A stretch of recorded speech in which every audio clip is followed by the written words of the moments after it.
আল্লাহ রাব্বুল আলামিন শুরুতেই কোন নিয়ামতের বর্ণনা না দিয়া তিনি তার গুণবাচক নাম প্রয়োগ করে বললেন, আর রহমানু আল্লামাল কুরআন খালাকাল ইনসানা আল্লামাহুল বায়ান। তিনি রহমান, যিনি দয়ালু বান্দাকে দয়া করে কোরআন শিক্ষা দিয়েছেন। এটা সবচেয়ে বড় দয়া কার? আসতে বলবেন না, কার দয়া? কোরআন যদি না থাকতো আমার সবচেয়ে আপন আমার আল্লাহকে দেখতে পেতাম, আল্লাহকে চিনতে পেতাম না, আল্লাহর পরিচয় জানতে পারতাম না, জান্নাতের অ্যাড্রেস আমি পেতাম না, জাহান্নামটা কেমন, জাহান্নামের ভয়াবহতা কি আমরা জানতে পারতাম না। কোরআনটাকে আল্লাহ তাআলা কোরআনটাকে 3 ভাগে ভাগ করে দিয়েছেন। তাওহীদ নিয়ে কথা বলেছেন, রিসালাত নিয়ে কথা বলেছেন, আখিরাত নিয়ে কথা বলেছেন। 10 পারা জুড়েই কার পরিচয়? আসতে বলবেন না, কার পরিচয়?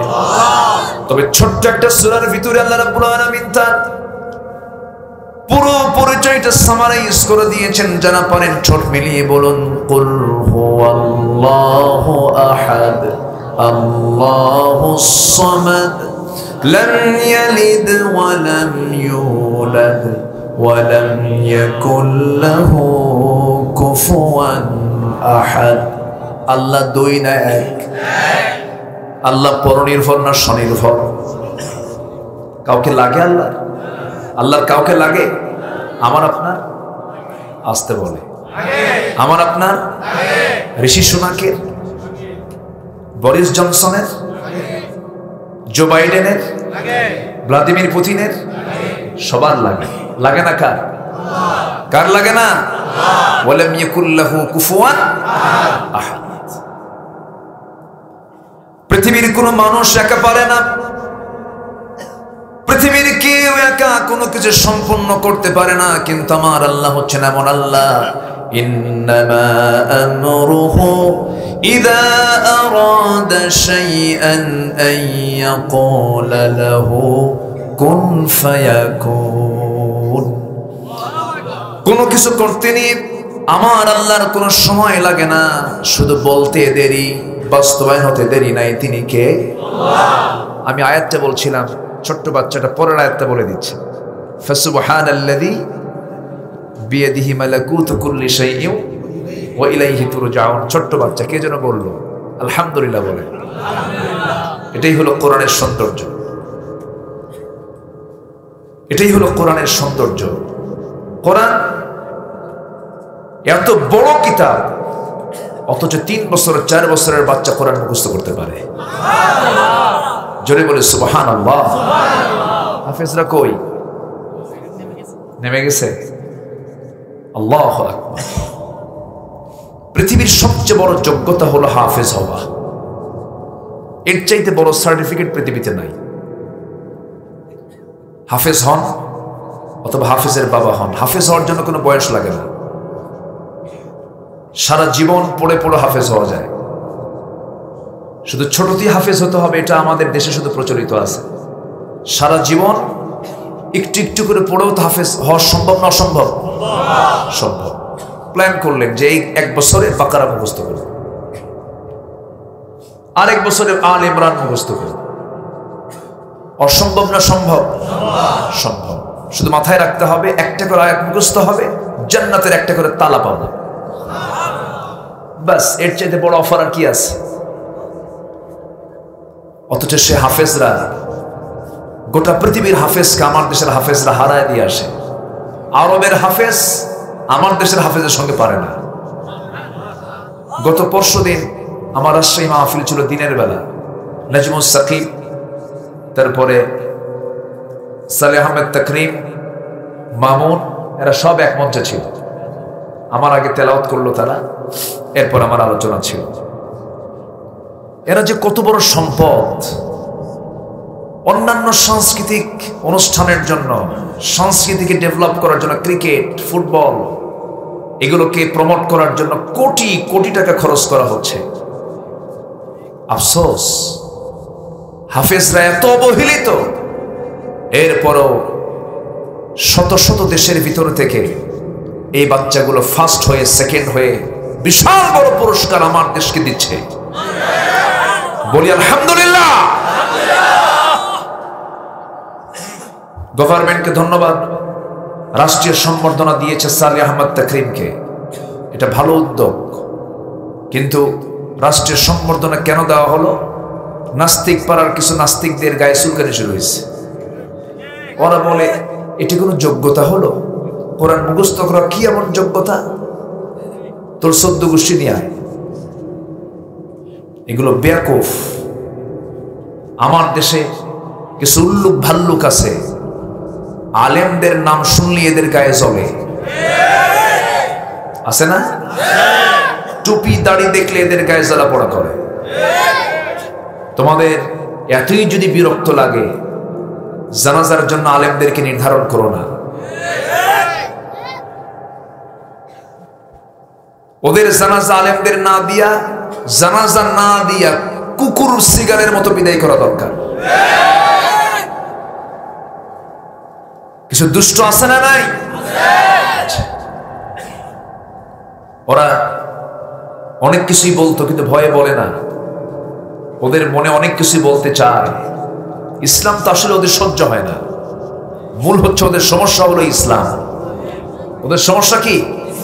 ইসলাম। আর আমাদের জীবনের চেয়ে প্রিয় হলো ইসলাম, ঠিক কি না? আমার ভাইয়েরা, এই দুনিয়া ছেড়ে আমিও যাব, আপনিও যাবেন।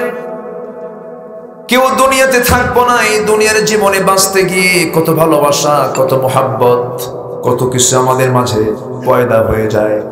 সন্তানকে বাবা ভালোবাসে, সন্তানকে বাবা ভালোবাসেন। সম্পর্ক তৈরি হওয়ার মধ্য দিয়া স্ত্রী স্বামীকে ভালোবাসেন, স্বামী স্ত্রীকে ভালোবাসেন। এরকম করে বিভিন্ন বাঁধন, বিভিন্ন সম্পর্ক দুনিয়াতে সৃষ্টি হয়ে যায়। কিন্তু মৃত্যু এমন একটা বাস্তবতা, সব মোহাব্বত ভালোবাসা মাটির সঙ্গে মিশে যায়।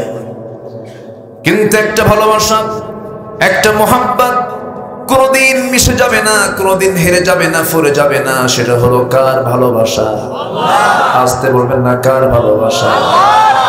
ধরুন এই মুহূর্তে এই যে আমরা মঞ্চে বসে আছি, যে কোনো একজনের ইন্তেকাল হয়ে গেল, মৃত্যু হয়ে গেল। ধরুন ওই যে আমার মালয়েশিয়ার ভাই, বহু আগে পরিচয় ওনার সাথে, উনি বসে আছেন, মামুন ভাই বসে আছেন। হঠাৎ করে একজন স্ট্রোক করলেন, অথবা মারা গেলেন, অথবা আমি মারা গেলাম। আপনি আমার জন্য কি করতে পারবেন? বড় জোর তিতাস উপজেলা স্বাস্থ্য কমপ্লেক্সে একটা ফোন দিবেন। ফোন দিয়ে বলবেন অ্যাম্বুলেন্স পাঠিয়ে দাও। অ্যাম্বুলেন্সটা চলে আসবে, লাশটা অ্যাম্বুলেন্সের মধ্যে তুলে নেওয়া হবে। ড্রাইভারকে শুধু আস্তে করে বলে দেওয়া হবে, ড্রাইভার আত্মীয়র কাছে লাশটা নিয়ে চলে যাও। লাশটা আত্মীয়ের কাছে নিয়ে চলে যাবে, বাড়িতে পৌঁছায় দেবে। কিন্তু আমি এমন অসহায় যে বেডরুম ছাড়া আমার ঘুম হতো না, মারা যাওয়ার সঙ্গে সঙ্গে ওই বাড়িতে পৌঁছাবে ঠিক, কিন্তু বেডরুমের মধ্যে ওঠার সুযোগ, ওঠার সুযোগ। এটা কি সত্য না মহাসত্য?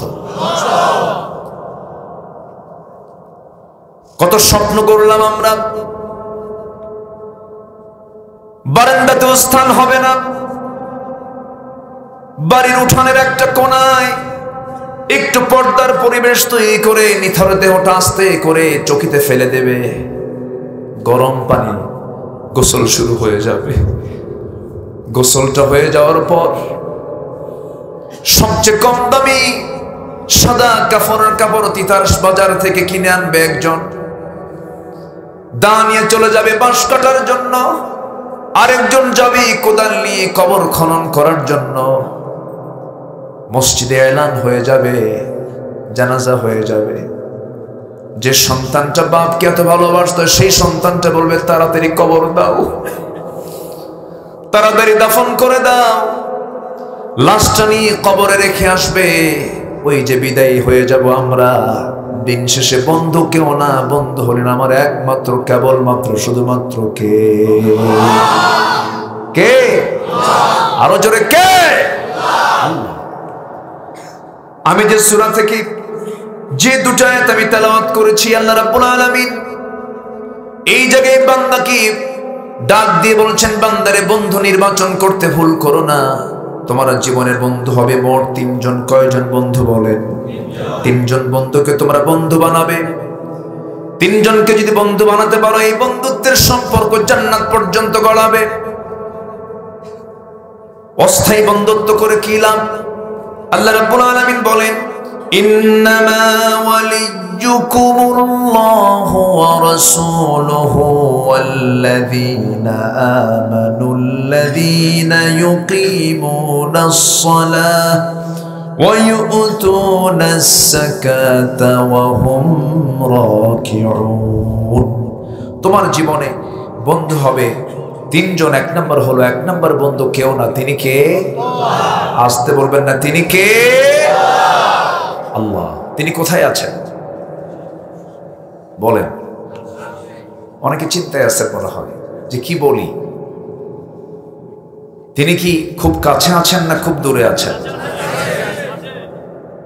কোথায় আছেন? জি, এটা ঠিক আছে। আল্লাহ তাআলা খুব কাছ থেকে আমাকে দেখেন, কিন্তু ওনার নির্দিষ্ট একটি আসন আছে না নাই? আচ্ছা, সেই নির্দিষ্ট আসনটা কোথায়? সূরা আমরা আয়াতুল কুরসি যারা পড়ি, ওয়াসিআ কুরসিয়ুহুস সামাওয়াতি ওয়াল আরদ ওয়ালা ইয়াউদুহু হিফযুহুমা ওয়া হুয়াল আলিয়্যুল আযীম। আমার আল্লাহ কোথায় আছেন? আর-রাহমানু আলাল আরশি ইসতাওয়া। আমার আল্লাহ আছেন আরশ আজিমের সমাসীন। আরশ আজিমটা প্রথম আসমানে নয়, দ্বিতীয় আসমানে নয়, তৃতীয় আসমানে নয়, চতুর্থ আসমানে নয়, পঞ্চম আসমানে নয়, ষষ্ঠ আসমানে নয়। আল্লাহ তাআলার আরশ আজিম হলো সপ্তম আসমানের উপরে। আল্লাহু আকবার। কত দূর তাহলে বলেন? 3 মাইল, 4 মাইল, 5 মাইল? কোন মাপ আমরা দিতে পারবো? আমাদের মাপে আসবে? আসবে না। আমরা যেখানে বসে আছি একটু কান লাগাবেন সবাই। অনেক রাত তো। আমার গতকালকে আমার মাহফিল শেষ হয়েছে 10টায়। বাদ জোহর ছিলেন আমাদের মোল্লা নাজিম ভাই, বাদ আসর ছিলেন এম হাসিবুর রহমান, বাদ মাগরিব ছিলেন আবুল কালাম আজাদ বাশার ভাই, বাদ এশা আমি ছিলাম। 10টায় মাহফিল শেষ। আসলে সবকিছুর একটা টাইম সিলেকশনটা হচ্ছে সবচেয়ে গুরুত্বপূর্ণ বিষয়, তাই না? এখন যত রাত হবে ফজর কাজার সম্ভাবনা তত কম না বেশি? বেশি। এই জন্য আমরা সবকিছু আমরা সময় মতো করব। তবে আমি খুবই খুশি যে এত রাতে এই এলাকার মানুষ বসে থাকে। মামুন ভাই, আমি খুব খুশি হয়েছে। এই দিক থেকে আমি খুবই খুশি যে আপনারা বসে আছেন এখনো। বলি আলহামদুলিল্লাহ, জোরে বলি আলহামদুলিল্লাহ। তাহলে আমার আল্লাহ তাআলা তার আরশ আজিম কি আমাদের হিসাবের মধ্যে পড়ে? কত উপরে তিনি। দিনের বেলা আমরা যখন বসে থাকি, জাস্ট মাথার উপরে যদি আমরা দেখতে চাই, কিছু দেখতে যদি চাই, তাহলে আমাদের চোখে সূর্য পড়ে। কি পড়ে? সূর্য। সূর্য বড় না পৃথিবী বড়? বলেন। কিন্তু দেখতে কোনটা বড় দেখা যায়? পৃথিবী বড় দেখা যায়, সূর্য ছোট দেখা যায়। কেন? সূর্যটা দূরে থাকার কারণে। সূর্য কি আসলে ছোট? 50 কোটি 10 লক্ষ বর্গ মাইল এই পৃথিবীর এরিয়া। 50 কোটি 10 লক্ষ বর্গ মাইলের এই দুনিয়া। 13 লক্ষ পৃথিবী এক করলে একটা সূর্যের সমান হবে। একটু জোরে বলুন সুবহানাল্লাহ। 13 লক্ষ পৃথিবী। চিন্তা করুন, একটা সূর্য পৃথিবীকে চালাতে গিয়ে কি পরিমাণ এরিয়া লাগতেছে এটাকে আলোকিত করার জন্য। এবং এই জ্বালানি সব ম্যানেজমেন্টের দায়িত্ব কার? আমার আপনকে? আসতে বলুন, আপনকে? সূর্যের কি কোনো ট্যাক্স ভ্যাট দিতে হয়? এটা ফ্রি সার্ভিস। খাওয়ানকে? আসতে বলবেন না, খাওয়ান কে? নাকের সামনে সর্বক্ষণ খাবার আছে না নাই? অক্সিজেন, এটার সার্ভিস কত বলেন? কোন টাকা পয়সা লাগে? অনেকে বলে যে আল্লাহ কেমনে খাওয়ায়, কিন্তু আল্লাহ তাআলা এসেনশিয়াল জিনিসগুলোকে ফ্রি করে দিয়েছেন। সূর্য ফ্রি, অক্সিজেন ফ্রি, যেটা কম্পালসারি এসেনশিয়াল, যেটা জরুরি, যেটা আল্লাহ তাআলা ফ্রি করে দিয়েছেন। সুবহানাল্লাহ বলেন। এই সূর্যটা এত দূরে, 13 লক্ষ দুনিয়ার সমান একটা সূর্য। ওই সূর্যের চেয়ে আবার রাতের বেলা যে আমরা তারকাগুলো মিটিমিটি করে জোনাকির মতো জ্বলতে দেখি, ওই চাঁদের চেয়ে এত বড়। চাঁদ তো আমরা একটু বড় দেখতে পাই, কিন্তু চাঁদের চেয়ে কত দূরে সেই তারকাগুলো। সৌরবিদরা বলতেছেন ব্যাটেল জুইস নামে একটা তারকা আছে, যেই তারকাটা এই সূর্যের চাইতে, যে সূর্য পৃথিবী থেকে 13 লক্ষ গুণ বড়, তার চাইতে ব্যাটেল জুইস তারকাটা 33 কোটি গুণ বড়। মনে হয় ছোট হয়ে গেল নাকি? জোরে বলেন না সুবহানাল্লাহ। 33 কোটি গুণ বড় হলো সেই তারকা।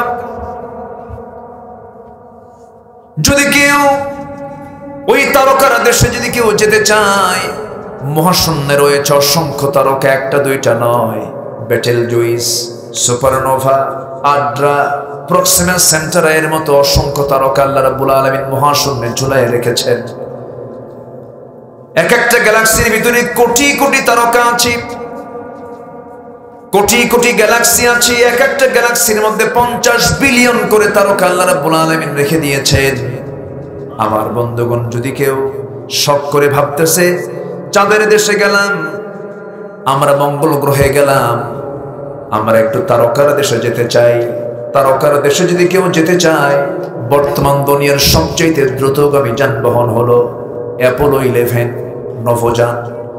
অ্যাপোলো 11-এ চড়ে যদি কেউ যেতে চায়, যার ঘন্টার গতি হলো 39,000 কিলোমিটার, সেই গতিতে যদি কেউ সেই প্রক্সিমা সেন্টারে নামক পৃথিবীর সবচেয়ে নিকটবর্তী তারকার দেশে যদি কেউ যেতে চায়, তাহলে ওই ব্যক্তির যেতে সময় লাগবে 1,15,000 বছর মাত্র।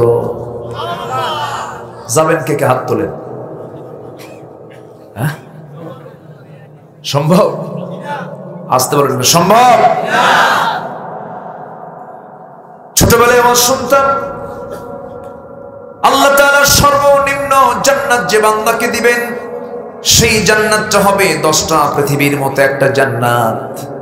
জোরে বলি সুবহানাল্লাহ। ছোট ছোট থাকার কারণে আমি আব্বাকে এসে বলতাম, আব্বা হুজুর যে ওয়াজ করলেন 10টা পৃথিবীর মতো একটা জান্নাত দিবে, আল্লাহর এত জায়গা কই? পরক্ষণে বড় হয়ে যখন একটু চিন্তা করা শিখলাম, না না, আল্লাহর জায়গার কোনো অভাব নাই। কত মহাশূন্য আল্লাহ তাআলা আমার আপনার চোখের সামনে ঝুলায় রেখেছেন। এতক্ষণ বললাম মহাশূন্যের কথা, আকাশের দিকে তো যাই নাই।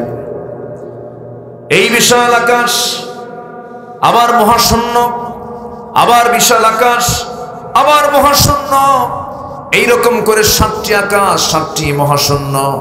এরপরে হচ্ছে আমার আল্লাহ তাআলার আরশ, আরশে আজিম। আল্লাহ তাআলা বলছেন, বান্দারে এখান থেকে আমি তোমার সমস্ত খোঁজ খবরগুলো রাখি, আমি তেমন রব। ওয়া ইয়ালামু খাইনাতাল আ'য়ুনি ওয়া মা তুখফিস সুদূর। তোমার চক্ষু কি খেয়ানত করে, তোমার অন্তরে তুমি কি গোপনে গোপনে চিন্তা করছো।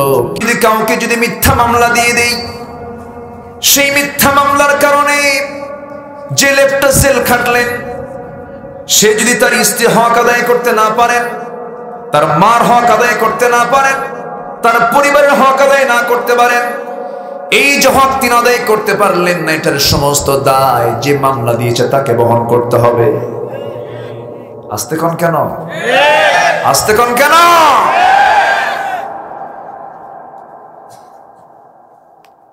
আমরা কি করছি না? আমাদের দ্বারা কি অপরাধ হচ্ছে না? সব কিছুর একটা শেষ আছে, শেষ হবে। জোরে বলি ইনশাআল্লাহ, জোরে বলি ইনশাআল্লাহ। একটা বিষয় মাথায় রাখবেন, 3টা দোয়া বন্দুকের গুলি মিস হয়, তিন শ্রেণীর দোয়া মিস হয় না। এক নম্বর হচ্ছে দাওয়াতুল মাজলুম, মাজলুমের দোয়া। লাইসা হিজাব, কোনো পর্দা থাকে না দোয়া কবুলের মাঝে। হয়তো আমাদের কাছে মনে হচ্ছে কখন আসবে সেই ক্ষণ, কিন্তু আমার আল্লাহ যখন ফয়সালা করবেন হবে। জোরে বলি ইনশাআল্লাহ। ফেরাউন কম কিছু করছে? 1600 বছর হায়াত পেয়েছিল, ধরেছেন কয়দিন? আল্লাহ ধরছেন কয়দিন? ধরে ধরে ধরে না, ধরলে আল্লাহ ছাড়ে না। নমরুদকে ধরেছেন কয়দিন? এত পাষণ্ড নমরুদ মানুষ হয়ে একজন মানুষকে আগুনে নিক্ষেপ করেছিল। ইব্রাহিম খলিলুল্লাহ, তাকে অর্ডার দেওয়া হলো তাকে আগুনে পুড়ে মারো, আগুনে নিক্ষেপ করা হলো। নিজের জন্মদানকারী পিতা পর্যন্ত চরকিতে হাত দিয়ে তাকে ফেলে দিয়েছে। বন্ধু কেউ না, বন্ধু আমার কে? পৃথিবীতে আপনজন বলতে কেউ নাই আমার। মূলত কে বলেছে আমার বাবা আপন? কে বলেছে আমার মা আপন?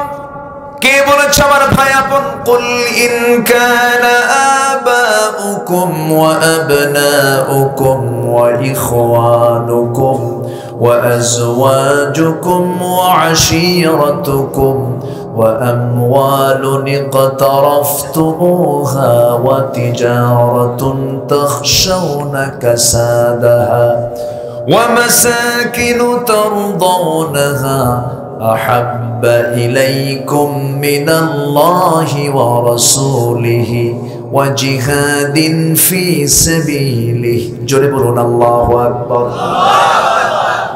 তোমাদের পিতার চেয়ে, ভাইয়ের চেয়ে, স্ত্রীর চাইতে, আত্মীয়র চাইতে, তোমাদের যদি সম্পদের চাইতে, মালামালের চাইতে, বাসস্থানের চাইতে যদি আল্লাহ, রাসূল এবং জিহাদ যদি তোমাদের বেশি প্রিয় না হয়, অপেক্ষা করে আল্লাহর ফয়সালা কিন্তু চলে আসবে। আল্লাহ ফাসিকদেরকে হেদায়েত দেন না। এই পৃথিবীতে কোনো ভালোবাসা টিকসই হবে না। টিকসই হয়ে যাবে কার ভালোবাসা? আসতে বলবেন না কার? আমাকে মূলত ভালোবাসেন কে? আল্লাহ তাআলা পৃথিবীতে যত ভালোবাসা দিয়েছেন, আল্লাহ তাআলা ভালোবাসাকে, মুহাব্বতকে 100 ভাগে ভাগ করে একটা ভাগ শুধু সমস্ত সৃষ্টির মাঝে দিয়েছেন, বাকি 99টা রেখেছেন তিনি তার মাঝে। জোরে বলি সুবহানাল্লাহ। আমাকে সবচেয়ে বেশি ভালোবাসেন কে? আল্লাহ আমাকে ভালোবাসেন। অতএব আমার কেউ আপন না, আমাকে এক নম্বর আপন বানাতে হবে কাকে? আল্লাহকে। ইব্রাহিম আলাইহিস সালাতু ওয়াস সালামকে যখন আগুনে নিক্ষেপ করা হবে, বাপ সামনে দাঁড়ায়া বলে, নমরুদ আমি আমার ছেলেকে আগুনে ফেলবো। চরকিতে হাত দেয়। ইব্রাহিম আলাইহিস সালাতু ওয়াস সালাম বলছেন, আল্লাহ পৃথিবীতে সন্তান যদি বিপদে পড়ে অন্তত বাপ তো তার কাছে আসে। আজকে আমার বাবাও আমাকে আগুনে নিক্ষেপের জন্য সহযোগিতা করছে। এই বিপদ থেকে তুমি আল্লাহ আমাকে বাঁচাও। বাঁচান নাই? কে বাঁচিয়েছেন? কে বাঁচিয়েছেন? পরপরই ধরেছেন নমরুদকে। কে? নমরুদকে বিদায় করা হয়েছে কি দিয়া? কি দিয়ে বলেন? কিসের বাহিনী? মশার বাহিনী। কিসের বাহিনী বলেন? একটা মশার বাহিনী। গুহার মুখ খুলে দেওয়া হলো। পাহাড়ি গুহার মুখ খুলে দিলে এক ঝাঁক মশা চলে এলো। এর মধ্যে সব মশা না, যে মশার ঠ্যাং নাই এবং একটা পাখা নাই। অচল না সচল? অচল মশা। কি বৃষ্টি শুরু হলো নাকি? জি, সমস্যা নাই, আমি আর কিছুক্ষণ আছি। আমি আছি তো, থাকবেন না আপনারা? আজকে আমার মাহফিলটা ইতিহাস হয়ে থাকবে। মানুষের কোনো নড়চড়া নাই, কিন্তু প্রণবন্ত বলি আলহামদুলিল্লাহ। নমরুদ কত বাহাদুর! আল্লাহ বলেন, তোর বাহাদুরি দেখাচ্ছি, কাউকে পাঠাবো না, একটা অচল মশা তোকে দিয়ে দেবো, যা। আসলে কিন্তু মশা কিন্তু একদম দুর্বল না, যার ডেঙ্গু হয়েছে সে বোঝে। ডেঙ্গু কিন্তু অত্যন্ত ভয়ঙ্কর, একটা মারাত্মক। এই মশা থেকে কিছু শিক্ষা আমরা পাই। আল্লাহ তাআলা মশা নামে, আল্লাহ তাআলা মশার একটা উদাহরণ দিয়েছেন কোরআনে, আছে না নাই বলেন তো? আচ্ছা, আল্লাহ রাব্বুল আলামিন মশার ব্যাপারে সূরা বাকারার 26 নম্বর আয়াতে বলছেন, ইন্নাল্লাহা লা ইস্তাহি আন ইয়াদরিবা মাসালান মা বাউদাতান ফামা ফাওকাহা فأما الذين آمنوا فيعلمون أنه الحق جربني الله أكبر আল্লাহ তাআলা মশার উদাহরণ দিতে কোনো লজ্জা পান না, কারণ ঈমানদার যারা তারা এর মধ্যে হকটা খুঁজে পায়, আর কাফেররা বলে মাযা আরাদাল্লাহু বিহাদা মাসালা ইউদিল্লু বিহি কাসীরা ওয়া ইয়াহদি বিহি কাসীরা। কাফেররা বলে তোমার আল্লাহর কাজ নাই, কাম নাই, এত বড় রব তোমার আল্লাহ মশার নাম নেয় কেন? কিন্তু মশা তো আসলে ছোটখাটো কোনো প্রাণীও বলা যাবে না। নাম্বার 1 এই মশা থেকে শিক্ষা আছে। নাম্বার 1 বলছি আমি, মশা যদি মানুষের রক্ত বেশি পরিমাণ খেয়ে ফেলে তার হায়াত কমে না বাড়ে? যত বেশি খাবে ততটা হায়াত কমবে না বাড়বে? কমে যাবে। ঠিক তেমনি আজকের সমাজে যে লোকটা অন্যায় করে যত সম্পদ সে লুটপাট করবে তার হায়াত তত কমবে। আমার কথা কি বোঝা আসতেছে? নাম্বার 2 মশা যে কামড় মারে মানুষ কি, কোন মশা কামড় মারে? পুরুষ মশা কামড়ায় না স্ত্রী মশা কামড়ায়? হ্যাঁ, উনি সায়েন্সের ছাত্র। মামুন ভাই আমার বড় ভাই সায়েন্সের ছাত্র। হ্যাঁ, স্ত্রী মশা কামড়ায়, পুরুষ মশা কামড়ায় না। আল্লাহ রাব্বুল আলামিন সূরা বাকারার ভিতরে যে মশার উদাহরণ দিয়েছেন সেই মশাটা হলো স্ত্রী মশা। কি মশা বলে? ইন্নাল্লাহা লা ইস্তাহি আন ইয়াদরিবা মাসালান মা বাউদা। বাউদাতান হচ্ছে স্ত্রীলিঙ্গ, স্ত্রী মশা। তাহলে মশা যে স্ত্রী কামড়ায়, ১৫০০ বছর আগে কোন ল্যাবরেটরি ছিল না। অথচ আজকের ল্যাবরেটরিতে প্রমাণ হলো যে মশা কামড়ায় স্ত্রী মশা। সুবহানাল্লাহ বলবেন না? আল্লাহর উদাহরণের ভিতরে ঈমানদারের জন্য শিক্ষা আছে না নাই? নাম্বার 3 রাতের বেলা যখন আমরা ঘুমাতে যাই মশারি টাঙ্গাই আমরা মানুষ। মশারি টাঙ্গাই কি থেকে বাঁচার জন্য? তাহলে শক্তিশালী কে? বলবেন? আমি ঢুকি জেলখানায়, আমি জেলখানার মধ্যে ঢুকি মশা থেকে বাঁচার জন্য। এরপরও 2-3টা মশা যদি হঠাৎ করে কোনো চিপে দিয়ে ঢুকে যায়, এই মশাটা যদি আপনার কানের কাছে চলে আসে, ঘুম হয় নাকি? ঘুম তো হয় না। কারণ কি করে? মাসি মশা ভন ভন করে। ও কি গান গায়? না। সায়েন্স বলতেছে মশা প্রতি সেকেন্ডে তার পাখা নড়ায় হলো 500 থেকে 600 বার। সেকেন্ডে, কিন্তু মিনিটে না। সেকেন্ড বুঝতেছেন তো? 1 সেকেন্ডে মশা তার পাখা নড়ায় হলো 500 থেকে 600 বার। সুবহানাল্লাহ বলবেন না? তাহলে কি মশা ছোটখাটো কোনো প্রাণী? আশ্চর্য প্রাণী। আল্লাহ তাআলা এই মশার উদাহরণ দিয়েছেন বহু কারণে। আধুনিক বিজ্ঞানের কারণে কিছু আমি এক্সাম্পল দিতে পারলাম। নাম্বার 4 হলো আল্লাহ তাআলা এই মশা দিয়েই এই পৃথিবীর সবচেয়ে কুখ্যাত একজন নরাধম কাফের নমরুদকে বিদায় করেছেন ন্যাংরা মশা দিয়া। আল্লাহ তাআলা মাকড়সার উদাহরণ দিয়েছেন। মাকড়সা নামে একটা সূরাও দিয়েছেন, সূরাতুল আনকাবুত। যারা আল্লাহকে বন্ধু না বানায়, আল্লাহকে আপনজন না বানায়, অন্য কাউকে আপনজন বানাবে, কামাসালিল আনকাবুত, তাদের দৃষ্টান্ত হলো মাকড়সার মতো। পৃথিবীতে যত বাসা, যত প্রাণী বানায়, সবচেয়ে দুর্বল বাসা কার বাসা? কার বাসা বলেন? সবচেয়ে দুর্বল বাসা হলো মাকড়সার বাসা। আবার দেখবেন কিছু কিছু প্রাণী আছে, যদিও প্রাণীগুলো ছোট কিন্তু বাসাগুলো খুব মজবুত। সিডর, আইলা, সুনামি, আমফান, আর কি কয়, ফণি, নার্গিস, আর কি নতুন নতুন নাম দেয়, মানে নতুন নতুন আরো আসুক, চিত্রা। এই যে কত কত ঝড় আমরা দেখতে পেলাম, আমার বাড়ি আপনার বাড়িও পড়ে গেল, কিন্তু বাবুই পাখি বাসা বাঁধলো কোন গাছে? কোন গাছে বলেন? তাল গাছে। তাল গাছ ঠিক থেকে যায়, তার বাসাও ঠিক থেকে যায়। কি মজবুত বাসা! পৃথিবীর সমস্ত ইঞ্জিনিয়ারকে আপনি এক জায়গায় করে বলবেন, ও ইঞ্জিনিয়াররা, মোটর দানার মতো ছোট্ট এই মাথা নিয়ে, এই ব্রেন নিয়ে যে বাবুই পাখি বাসা বানালো, এরকম একটা বাসা বানাও, 14 গোষ্ঠী পারবে নাকি? কি সূক্ষ্মতার পরিকল্পনা! কে দিয়েছেন? কে দিয়েছেন? আল্লাহ দিয়েছেন। এইদিকে মাকড়সার বাসার সাথে আল্লাহ রাব্বুল আলামিন ওই সমস্ত বান্দাদের তুলনা করলেন কেন? মাকড়সার বাসা সবচেয়ে দুর্বল। এখন আধুনিক তাফসীর হলো, আধুনিক বিজ্ঞানের সঙ্গে যদি আপনি তাফসীরটা মিলাতে যান, বিজ্ঞান আজকে এটাকে প্রমাণ করেছে আল্লাহ তাআলা কেন মাকড়সার বাসার সঙ্গে তুলনা করলেন, মাকড়সার সঙ্গে কেন তুলনা করলেন। প্রত্যেকটা সৃষ্টির মাঝে পুংলিঙ্গ স্ত্রীলিঙ্গ আছে, স্বামী স্ত্রীর জোড়ায় জোড়ায় ভাব আল্লাহ তাআলা প্রত্যেকটা প্রাণীর মধ্যে করে দিয়েছেন। মাকড়সার স্ত্রীও আছে, পুরুষও আছে, কিন্তু মাকড়সার সংসারটা এত দুর্বল, স্ত্রী মশা পুরুষ মশা, স্ত্রী মাকড়সা পুরুষ মাকড়সাকে কামড় মেরে মেরে ফেলে দেয়, ষড়যন্ত্র করে মেরে ফেলে দেয়। মানে যে পরিবারে স্ত্রী কর্তৃক স্বামীকে হত্যা করা হয়, সেই পরিবারটা সবচেয়ে রহমতের পরিবার। রহমতের পরিবার নাকি অভিশপ্ত পরিবার?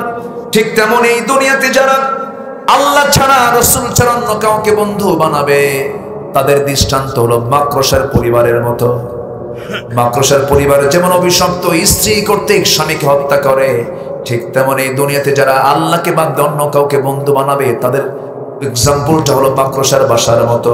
লাউ কানু ইয়ালামুন, যদি তারা বুঝতো। যেরকম আল্লাহু আকবার। দিন শেষে বন্ধু আমার কেউ না, বন্ধু আমার কে বলেন?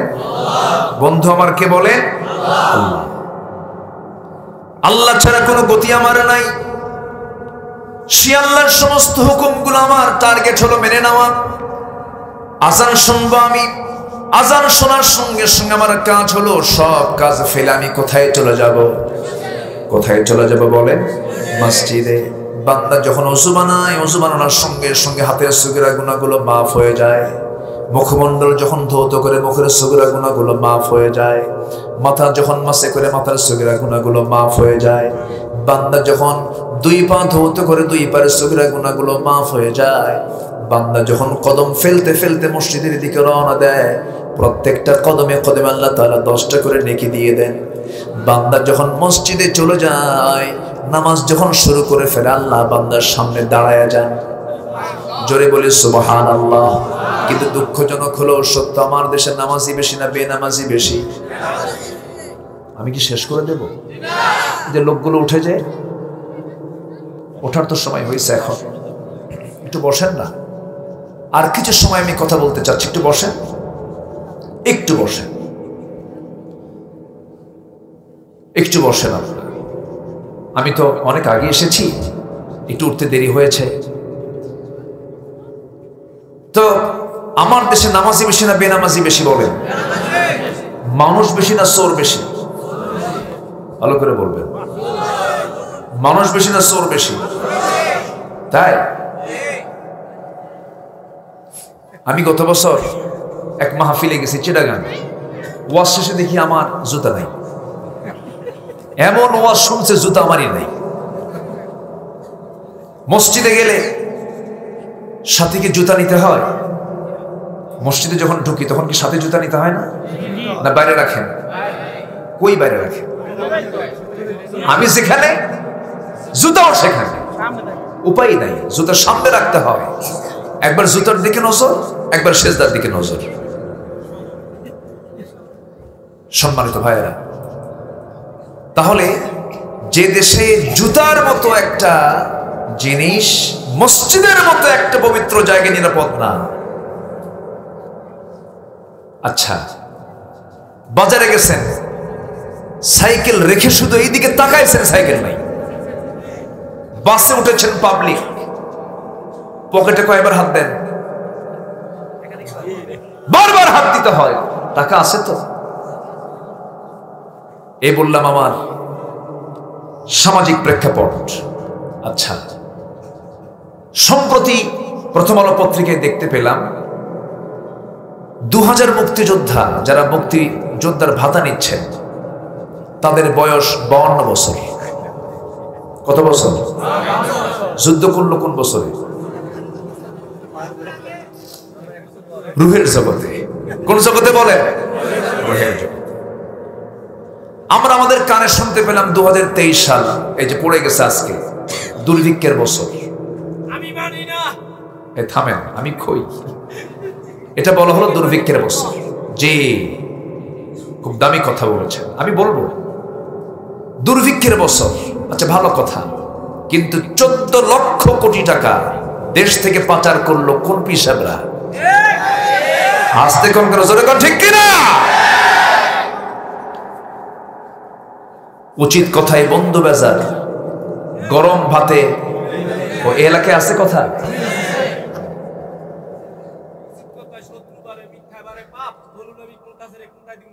হ্যাঁ, দেখেন আজকে শুধু আমি পারি নাকি? আজকের শ্রোতাও কম না। তবে হারামের কোনো আরাম নাই। হারাম হজম হবে না, হারাম হজম হবে না। এই দেশে কোনো কিছুর অভাব নেই। এদেশের স্বাধীনতার স্থপতি বঙ্গবন্ধু শেখ মুজিবুর রহমান, দেশের জন্য তিনি কাজ করেছেন। তিনি বাইরে থেকেছেন যতদিন, তার চাইতে জেলখানায় থেকেছেন বেশি। তার জীবনে আমি পড়েছি, দেশের জন্য তার অবদান আছে, আমরা স্বীকার করি। তিনি দেশ স্বাধীনের পর বলেছিলেন, মানুষ দেশ স্বাধীন করে পায় তেলের খনি, গ্যাসের খনি, স্বর্ণের খনি, আমি পাইছি সোরের খনি। উনি তো নাই, চোর তো রেখেই গেছে। সে চোর কি আরো কমছে না বাড়ছে? আমরা কেউ ভালো না ভাই, নামাজই পড়ি না। যে নামাজ পড়ে না তার চেয়ে বড় চোর আছে? তাহলে আমি বলেন, এই গ্রামে মানুষ বেশি না চোর বেশি? হ্যাঁ, উত্তর দিয়ে দিলাম। আমি আপনি কেউ ভালো হতে পারি নাই। আমার বাড়ির পিছনের বাড়ি আমার বাড়ির সামনে দিয়ে আসবে, রাস্তা আটকায় ফেলি, এরকম লোক তো মনে হয় এই এলাকায় নাই।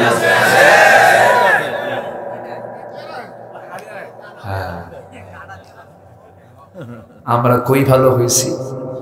ক্বালা ইয়্যাকুম ফিল হাসান ফাইনাল হাসানা ইয়াকুলুল হাসানাত কামা তাকুলুন নারুল হাতাব।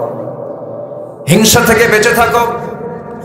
হিংসার সমস্ত আমলকে খেয়ে শেষ করে ফেলে, যেমন আগুন কাঠখণ্ডকে খেয়ে পুড়ে ফেলে, নিঃশেষ করে ফেলে। এই জন্য হিংসা করা যাবে না। জমিন আপনি দিয়ে কি করবেন মরার পর? মেপে মেপে 1.5 হাত 3.5 হাত। বরঞ্চ আপনি দুনিয়াতে একজন মানুষের জন্য রাস্তা তৈরি করে দিবেন, আল্লাহ আপনার জন্য জান্নাতের রাস্তা তৈরি করে দিবেন। আপনি প্রতিশোধ না নিয়ে মাফ করবেন, আল্লাহ আপনাকে মাফ করে দিবেন। কিন্তু আমার দেশে প্রতিশোধ চলে না, ক্ষমা চলে। প্রতিশোধ খাইয়া ফেলাম, কি খাইয়া ফেলাম, সব শেষ করে দেব। না না, আল্লাহ তাআলা বলছেন, الذين ينفقون في السراء والضراء والكاظمين الغيظ والعافين عن الناس والله يحب المحسنين। যারা ক্রোধকে সংবরণ করবে, মানুষকে মাফ করে দেবে, আল্লাহ ওই সমস্ত মুহসিনদেরকে খুব ভালোবাসেন। এই জন্য আমরা প্রতিশোধ নেব না, ক্ষমা করব। সেই লোকটাই বড় মুজাহিদ, সেই লোকটাই বড় বীর, যার হাতে ক্ষমতা থাকার পরও মাফ করে দেয়। ক্ষমতা থাকার পরও, রসুলের কথা, রসুলের কথা। একটু পাওয়ার পাইলে ভাবে যে কি যে হয়ে গেছে, আমি একখান মাল, কিচ্ছু না, মরে গেলে তোমাকে কেউ চিনবে না। কিন্তু চেনার জন্য আছেন কে? পৃথিবীতে যা কিছু করে যাব, খারাপ না ভালো? ভালো কিছু করে যাই। সবার আগে আমি আল্লাহর হকটা আদায় করব। আল্লাহ আমার সবচেয়ে বড় আপনজন। আল্লাহ আমাকে 5 বার ডাকেন, হাইয়া আলাস সালাহ, হাইয়া আলাল ফালাহ, কদ কামাতিস সালাত, আস-সালাতু খায়রুম মিনান নাওম। আল্লাহ তাআলা বান্দাকে বারবার ডাকতেছেন। নামাজ পড়লে বান্দার অকল্যাণ না কল্যাণ? ডাক্তার দেবী শেঠি নামে একজন ডাক্তার ভারতের আছেন। ডাক্তার দেবী শেঠি অনেক বড় ডাক্তার, হার্ট স্পেশালিস্ট। এই বড় ডাক্তার তিনি তার স্ট্যাটাসে লিখেছেন, কয়েকদিন আগে দেখলাম গোটা দুনিয়ার বহু ধর্মের লোকের আমি ব্রেন চেক করেছি, হার্ট চেক আপ করেছি, দেখেছি সবার ব্রেন হার্ট গুলো দেখেছি, কিন্তু আমি জরিপ করে দেখেছি মুসলিম সম্প্রদায়ের যে সমস্ত বান্দাগুলো 5 ওয়াক্ত নামাজ পড়ে তাদের ব্রেন এবং হার্ট দুটোই ফ্রেশ। হাইয়া আলাল ফালাহ, এই জন্য বলা হয় না কল্যাণের দিকে আসো, তোমার কল্যাণ হবে, অসুস্থ হবে না। ফজরের সময় তুমি উঠবা, তোমার চোখে সকালের শিশির তোমার চোখের মধ্যে ঢুকবে, চোখের জ্যোতি নষ্ট হবে না। আমার দাদির চোখ নষ্ট হয় না, আপনার দাদির চোখ নষ্ট হয় না, চোখ আমাদের নষ্ট হয়। দাদি 75 বছর 80 বছর বয়স হয়ে গেছে, খালি চোখে কোরআন পড়েছেন, এখন তো কোরআন পড়েন, এখন খালি মোবাইল থেকে ঘুতায়, চোখ তো যাবে। আমার দাদির চোখে ছিল কোরআন, আমাদের চোখে তো অন্য কিছু ঢুকে পড়েছে, চোখ নষ্ট হয়ে যায়। এই জন্য আল্লাহ তাআলা বান্দাকে কল্যাণের দিকে আসতে বলছেন, বান্দা নামাজ পড়ো, বান্দা নামাজ পড়ো। বান্দা যখন সেজদায় যায় আল্লাহ তখন অস্থির হয়ে যান। আল্লাহ ফেরেশতাদেরকে ডাক দিয়ে বলেন, ফেরেশতারা দেখো এই বান্দাগুলো আমাকে খুশি করার জন্য সেজদায় পড়ে কাঁদতেছে। এই বান্দা আমাকে দেখে নাই, রাসূলকে দেখে নাই, জান্নাত দেখে নাই, জাহান্নাম দেখে নাই। সমস্ত বান্দার তামাম জিন্দেগীর গুনাহগুলো মাফ করে আমি সবার জন্য জান্নাতের বাজেট পাস করে দিলাম। 5 ওয়াক্ত নামাজ পড়বেন কারা? 5 ওয়াক্ত নামাজ পড়বেন কারা কারা? জোরে বলি ইয়া আল্লাহ, আরো জোরে ইয়া আল্লাহ।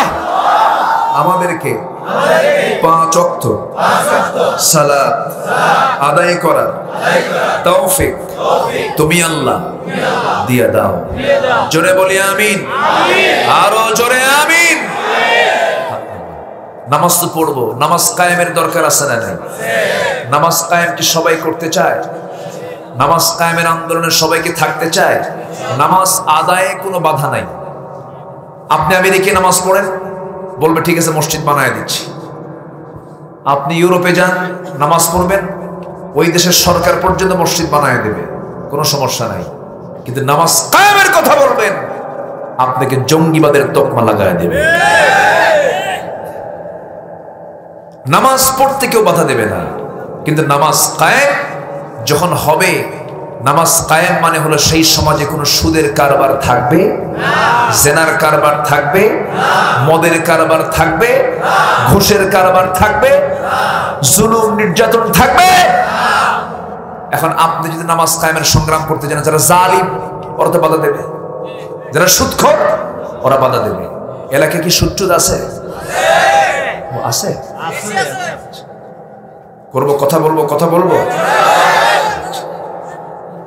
হ্যাঁ, এই সময় কিন্তু ওঠা যাবে না। এই সময় উঠলে কিন্তু ভাববো ওটাই সুদ খায়। মনে আছে? সম্মানিত ভাইয়েরা, সুদের মহামারী চলছে এখন। সুদের কি মহামারী? বুঝলেন তো? সুদের একটা মহামারী চলছে। খতিব সাহেব খুতবা দিচ্ছেন, লা তাকুলুর রিবা আদাফা মুদাআফা, তোমরা চক্রাকারে সুদের কারবার করো না, কিন্তু মসজিদের সভাপতি সুদ খায়। হঠাৎ করে এই খুতবা দিতে নিয়ে খতিবের চোখের সাথে সভাপতির চোখ মিলে গেছে। নামাজ শেষে সভাপতি এখন খতিব সাহেবকে বলতেছে, হুজুর ওয়াজটা করলেন ঠিক, আমার দিকে চেয়ে থাকলেন কেন?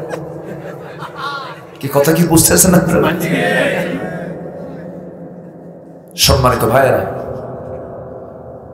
আজকে পদ দখল করতে করতে মসজিদের পদটাও দখল করে ছাড়ছে। সভাপতি বিশিষ্ট সুদখোর, সেক্রেটারি বিশিষ্ট মদখোর, আর ক্যাশিয়ার জেনাকার। সম্মানিত ভাইয়েরা, এই সমস্ত অন্যায়ের প্রতিবাদ করার দরকার প্রত্যেকের আছে না নাই? প্রত্যেকের জায়গা থেকে যদি এক একজন খালিদ বিন ওয়ালিদ হতে পারতাম, প্রত্যেকের জায়গা থেকে যদি আমরা আব্দুল্লাহ বিন রাওহা হতে পারতাম, অন্যায়কে অন্যায় বলা, ন্যায়কে ন্যায় বলা যদি বলতে পারতাম, কোন বাতিল আমাদের সামনে মাথা উঁচু করে দাঁড়াতে পারতো না। সবাই কি বাতিলের মোকাবেলা করতে রাজি আছেন? রাজি আছেন কারা কারা? হাত উঁচু করে রাখেন মুসলমান।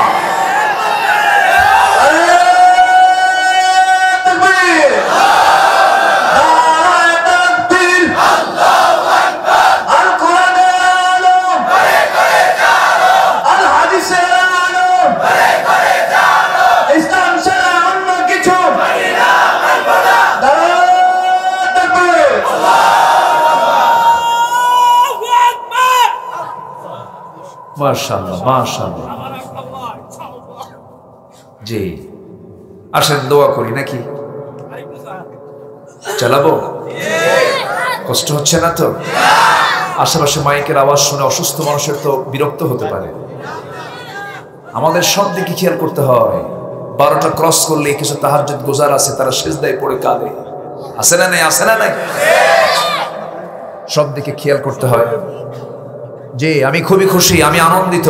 মামুন ভাই আপনার এলাকার মানুষগুলো খুব ভালো, বলি আলহামদুলিল্লাহ। তিতাস না? তিতাস এটা নদীর নাম মনে হয় না? তিতাস, হ্যাঁ না থামে, কথা তো কেবল শুরু। আমার কি বলেন? কথা বলবো না আমি? যা আছে কপালে, প্রয়োজনে ফজর বাদ। খুব ভালো, বলি আলহামদুলিল্লাহ। বন্ধু 3 জন, কেবল তো চলতেছে 1 নাম্বার বন্ধুকে তিনি আমার সবচেয়ে দূরের না কাছের? আমার সুখ দুঃখের গল্প হবে সব কার সাথে? জুতা ছিঁড়ে গেছে চাইবো কার কাছে? সন্তান হয় না বলবো কার কাছে? কিন্তু সন্তান না হওয়ার জন্য দরবারে যাওয়া লোক আছে না নাই? খাসি গরু, যে গরু দেয় সে এক বলদ, যে খাসি নাই সে এক রামসাগর।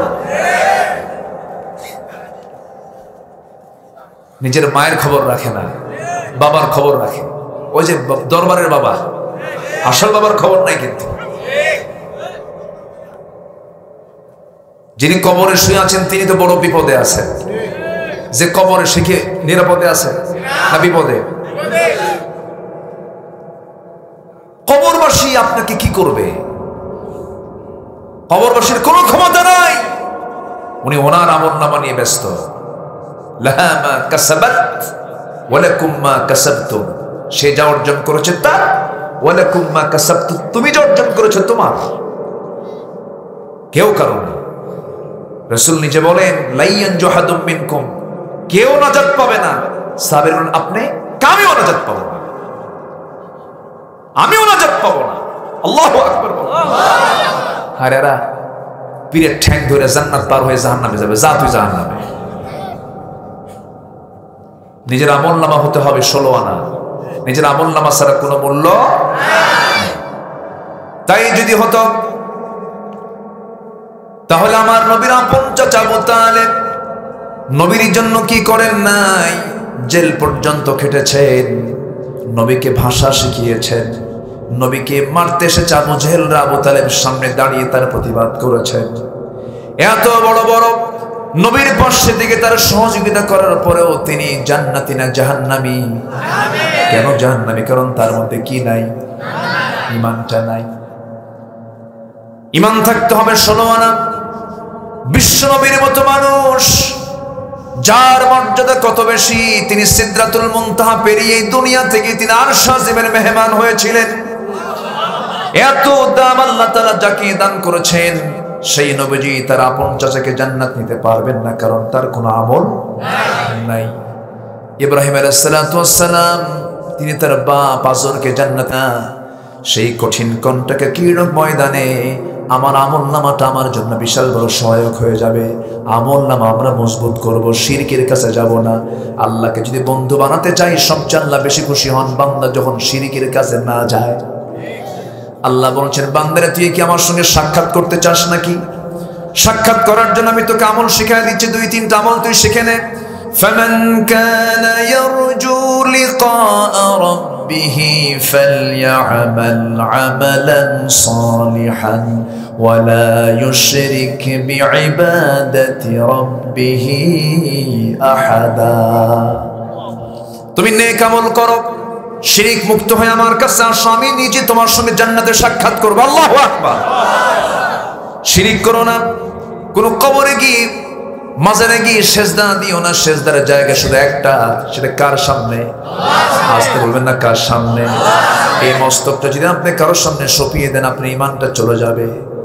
সন্তান হয় না, আপনি আল্লাহর কাছে চাবেন। ব্যবসায় বরকত নাই, আমি আল্লাহর কাছে চাবো। সকল ছোট বড় যত চাওয়া সব আমরা আল্লাহর কাছে চাবো। জুতা ছিঁড়ে গেছে, আল্লাহ ঠিক করে দাও।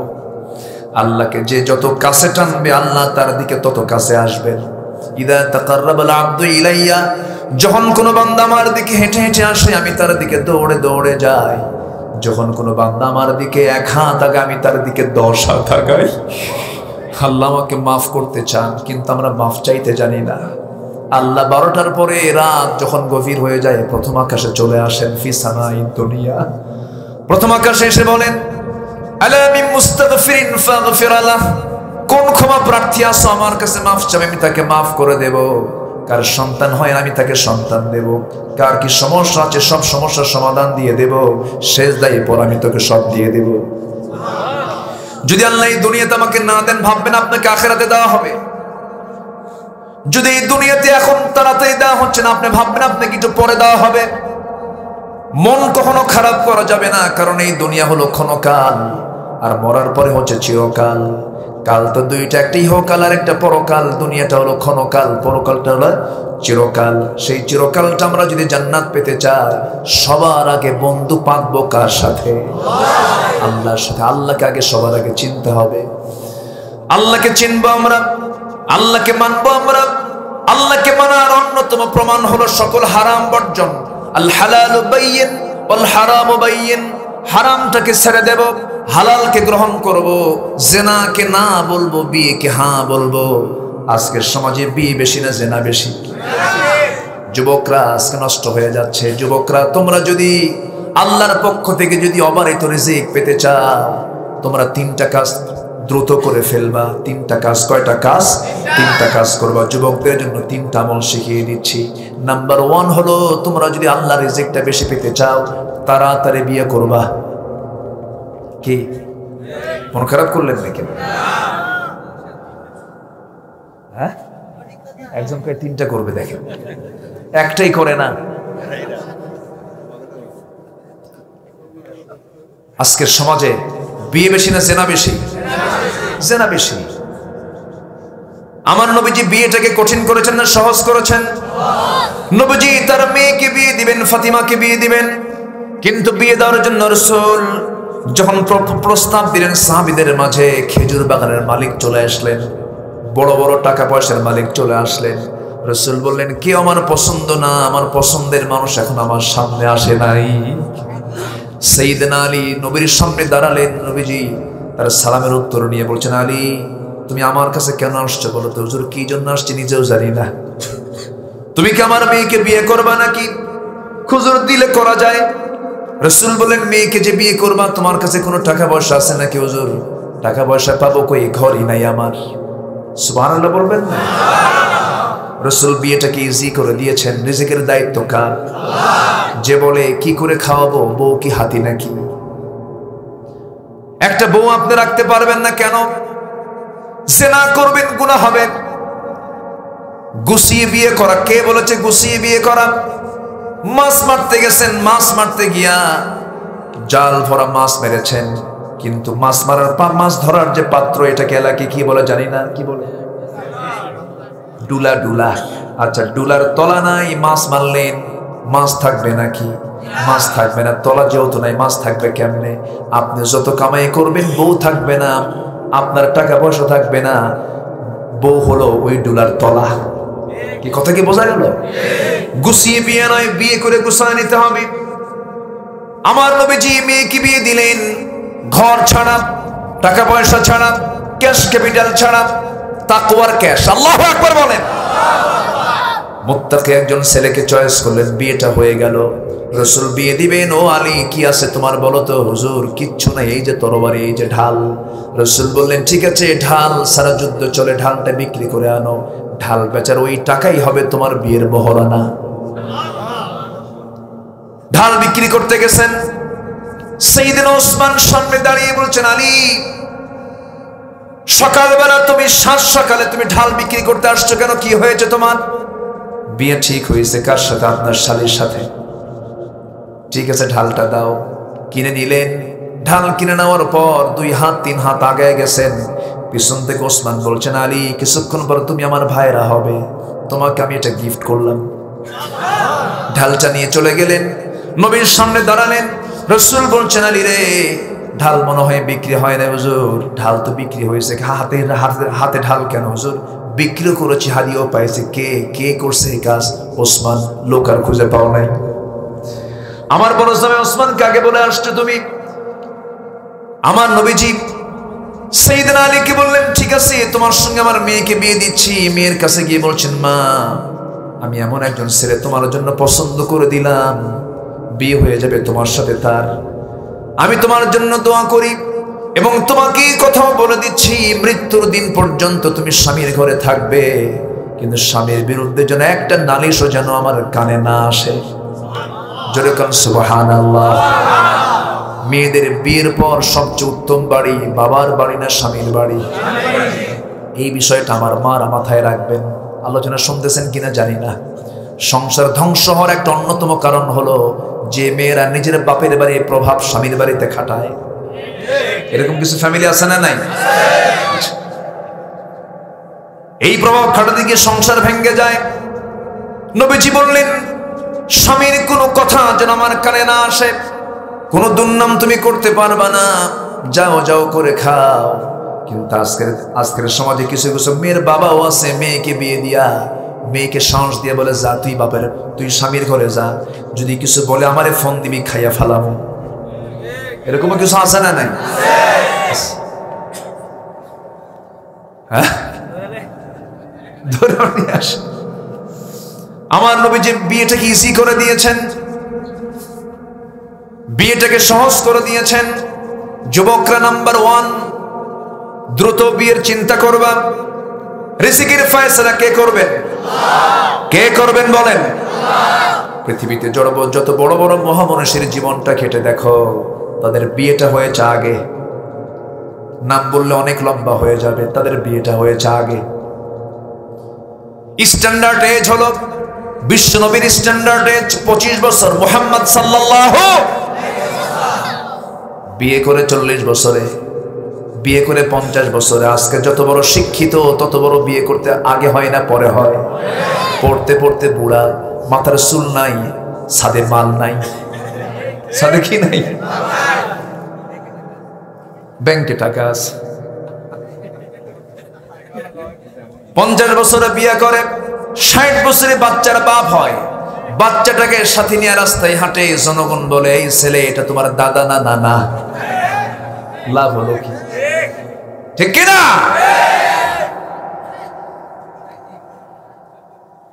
আমার বন্ধুগণ, বিশেষ করে যুবকদেরকে বলছি, যুবক চরিত্রকে ইউসুফের মতো করতে হবে। ইউসুফ আলাইহিস সালাতু ওয়াস সালাম নিজের চরিত্রকে টিকে রেখেছেন। যেরকম সুবহানাল্লাহ। নাম্বার 2, বাপ মার সেবা করবা। রিজিক কমবে না বাড়বে? রিজিক কমবে না বাড়বে? বেড়ে যাবে। যে সন্তান বাপ মার যত বেশি সেবা করবে, তার টাকা পয়সার অভাব থাকবে না। যদি কেউ কারো হায়াত বাড়ায় নিতে চায়, যদি কেউ কারো রিজিক বাড়ায় নিতে চায়, রাসূলুল্লাহর হাদিস, সে যেন তার আব্বা আম্মা ভাই বোন আত্মীয় স্বজনের সঙ্গে সুন্দর ব্যবহার করে। আল্লাহু আকবার। কিন্তু আজকে 10 বছর আগে দেশের শিক্ষার হার যা ছিল, তার চাইতে এখন শিক্ষার হার কমছে না বাড়ছে? বাপ মার খেদমতের হার আলহামদুলিল্লাহ। শিক্ষার রেজাল্ট কি, তাই না? শিক্ষার ফলাফল কি?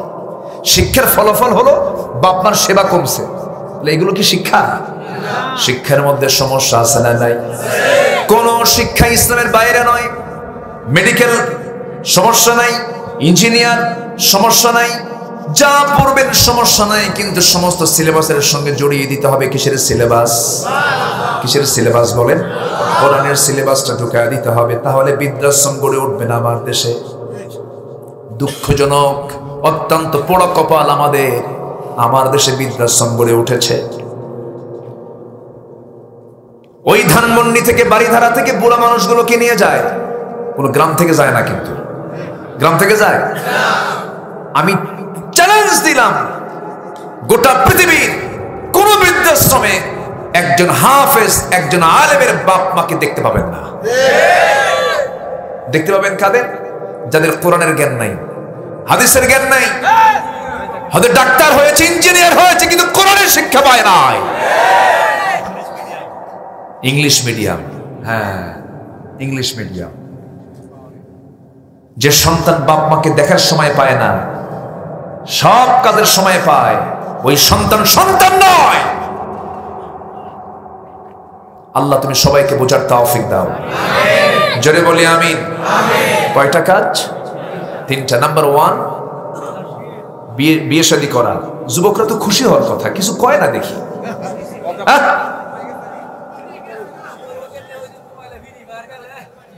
ও ফ্রি ফায়ার খেলে, জুয়া জুয়া। হ্যাঁ, জুয়ার কারবার, জুয়ার কারবারও আছে নাকি?